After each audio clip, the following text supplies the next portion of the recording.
भारतीय जनता पार्टीचे अधिकृत उमेदवार आमदार रामभाऊ सातपुते यांच्या स्वागत रॅलीचे आयोजन काल शहरात झाले। या रॅली दरम्यान छत्रपती शिवाजी महाराज चौकात रॅलीच्या मागून येणाऱ्या अँब्युलन्सला तात्काळ रॅली थांबवून कार्यकर्त्यांनी मोकळा वाट करून दिला। अशा परिस्थितीत सुद्धा राजकीय विरोधकांकडून या गोष्टीचा खोट्या बातम्या लावण्याचा प्रकार सुरू आहे, तरी तो तत्काळ थांबवला पाहिजे असे भारतीय जनता पार्टी आवाहन करते।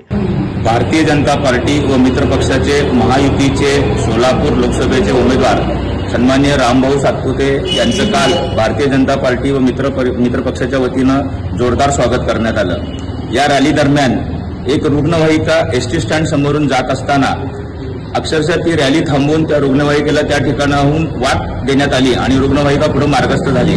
पण दलितच्या अशा राजकारणाचा उल्लेख करत या ठिकाणी या रॅली दरम्यान रुग्णवाहिकेला अडथळा आणण्यात आला अशा काही बातम्या काही ठिकाणी प्रसारित होत आहेत। या सगळ्या बातम्या चुकीच्या आहेत। मला असं वाटतं की अशा विषयात एवढं गलिच्छपणाचं राजकारण करू नये। खरं तर सगळे कार्यकर्ते एका बाजूला होऊन या ठिकाणी या रुग्णवाहिकेला रस्ता देण्यात आला आणि रुग्णवाहिका पुढे मार्गस्थ झाली।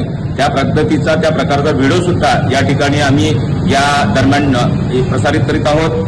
असं एवढं खालच्या स्तराचं आणि एवढं घाणेरडं राजकारण कृपया करू नये अशी सुद्धा विनंती या निमित्तानं मी करतो।